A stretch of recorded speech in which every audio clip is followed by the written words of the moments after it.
नमस्कार, मैं हूं दीपाली राणा। आप देख रहे हैं कमोडिटी कॉल। कमोडिटी बाजार के एक्शन पर तो नजर रहेंगी ही। सोने चांदी पर खास फोकस रहेगा क्योंकि 17 अक्टूबर को हाई बनाने के बाद सोने चांदी कीमतों में लगातार हम थोड़ा प्रेशर देख रहे हैं। सोना 1,23,000 के नीचे फिसल गया है, चांदी 1,47,000 के आसपास है। क्या है गिरावट के पीछे कारण, कहां तक भाव जा सकता है, क्या करना चाहिए, इस सब पर बातचीत करेंगे। एलकेपी सिक्योरिटीज के वीपी जतिन त्रिवेदी हमारे साथ मौजूद हैं और साथ ही बाकी ट्रेडिंग स्ट्रैटेजीज को तो समझेंगे ही। जतिन नमस्कार। पहले तो सोने पर और चांदी पर आपकी राय। लगातार तेजी के बाद इस तरीके की करेक्शन या इस तरीके का प्राइस हल्का होना कोई हैरानी वाली बात नहीं है, बट एक सवाल सबके मन में जरूर है कि क्या भाव और नहीं जा सकता, अगर हाँ तो कहाँ, कितना नहीं जा सकता। आई एम श्योर आपके क्लाइंट्स भी आपसे पूछ रहे होंगे। क्या व्यू है आपका भाव को लेकर, सोने चांदी दोनों के? जी दीपाली राइटली पॉइंटेड।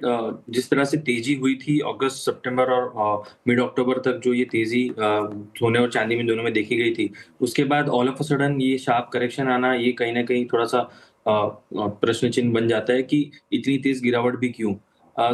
मुख्य कारण ये है कि एक तो प्रॉफिट बुकिंग जो है वो डीपन होते हुए देखने मिल रहा है, क्योंकि ओवर बॉट प्राइसेस जो जोन में चले गए थे गोल्ड और सिल्वर के, तो वहां से एक प्रॉफिट बुकिंग की रैली देखने मिली है डाउन साइड में।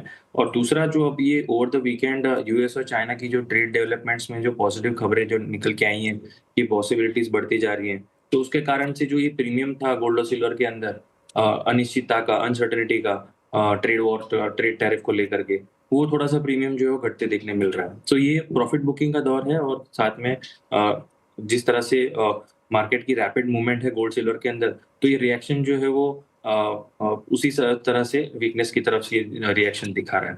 लेवल वाइज अगर मैं देख लूं दीपाली, तो 1,18,000 से लेके 1,19,000, ये जो है एक बहुत ही इंपॉर्टेंट सपोर्ट जोन रहेगा गोल्ड के लिए आगे चलते हुए, शॉर्ट टर्म के हिसाब से मैं बात कर रहा हूँ। और हायर साइड पे 1,24,000 एक स्ट्रॉन्ग बैरियर बना हुआ है फिलहाल गोल्ड के लिए। तो जब तक कि 1,24,000 से 1,18,000 19,000 के बीच में रहेगा, तब तक ये रेंज वॉलेटिलिटी जो है वो सोना दिखा सकता है, और ये जो रेंज है उसको ध्यान में रखने की बहुत ज्यादा जरूरत है। सिल्वर में भी सेम व्यू पॉइंट रहेगा, वॉलेटिलिटी रेंज जो है वो बरकरार रहेगी। 1,38,000 से लेकर के 1,55,000, ये जो 15 से 17,000 पॉइंट की जो रेंज है, ये शॉर्ट टर्म में ये बड़ी रेंज जो है वो सिल्वर के अंदर बनती हुई देखने मिल रही है। लोअर लेवल्स पर $45 से लेके $44 कॉमेक्स में सिल्वर जो है वहां पर एक इंपॉर्टेंट सपोर्ट जोन है। तो उस हिसाब से मैं बता रहा हूँ कि यहाँ पर लोअर लेवल्स पे सपोर्ट जो है वहां पर देखने मिलेंगे, उसके पहले बहुत इंपॉर्टेंट बड़े सपोर्ट्स तो नहीं है। सो वॉलेटिलिटी के साथ में रेंज जो मैंने बताई है, उसके अंदर मुझे लग रहा है गोल्ड और सिल्वर ट्रेड करते हुए देखने मिल सकते हैं। ओके, चलिए, तो ये सोने और चांदी दोनों पर रही रहा है। रुक रहे हैं ब्रेक के लिए। ब्रेक के बाद लेंगे जतिन की ट्रेडिंग स्ट्रैटेजीज। जल्द वापस आते हैं। कमोडिटी को जतिन त्रिवेदी हमारे साथ बने हुए हैं। पहले एक बार फटाफट से क्विक मार्केट एक्शन लेकर आते हैं। सोने चांदी का तो जिक्र हमने किया, लेकिन इसके अलावा नजर डालेंगे आज के सेशन में तो बाइंग देखने को मिल रही है बेस मेटल्स में, स्पेशली जिंक और कॉपर में। कॉपर 0.1% ऊपर है, जिंक में 1% के गेंस देखने को मिल रहे हैं। साथ ही अगर एग्री बास्केट को देखेंगे तो टर्मरिक कंसिस्टेंटली अंडर प्रेशर, आज भी 2.5% नीचे है। क्वारपैक में थोड़ी बहुत नरमी है। बाइंग कहाँ है? कॉटन सीड ऑयल केक में, जीरे में और धनिये में, जहां पर 1% के आसपास की स्ट्रेंथ देखने को मिल रही है। क्या ट्रेडिंग स्ट्रैटेजीज हो सकती है, इस पर करते हैं बातचीत। जतिन बताइए, पहले तो आपने कुछ ट्रेड्स आइडेंटिफाई किए होंगे ट्रेडिंग पॉइंट ऑफ व्यू से, कौन से हैं वो?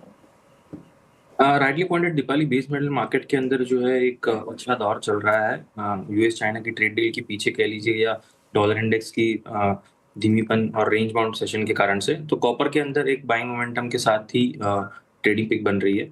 1,002 से लेके 999 इस रेंज में मिलता है, तब कॉपर के अंदर बाइंग करके चलना है। 990 के नीचे स्टॉप लॉस रहेगा आपका, और 1,010 से लेके 1,015 के बीच में आपके टारगेट्स रहेंगे। ये 1 से 2 दिनों का व्यू पॉइंट रहेगा कॉपर के अंदर। दूसरा जो पिक है वो जिंक के अंदर है।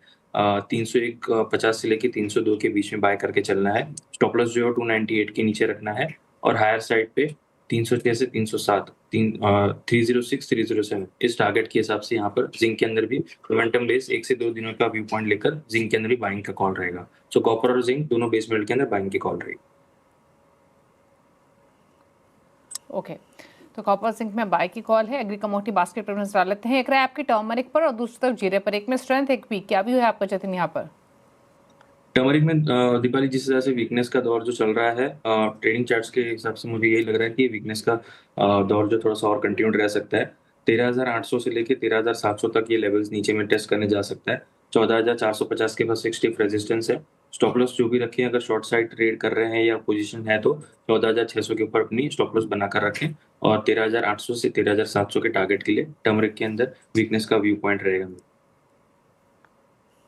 ओके, चलिए तो ये रहा रही आपके लिए टर्मरिक पर 2.5% नीचे भाव भी कारोबार करते हुए। चलिए शुक्रिया जतिन आने के लिए शो में और सभी ट्रेड्स रिकमेंड करने के लिए।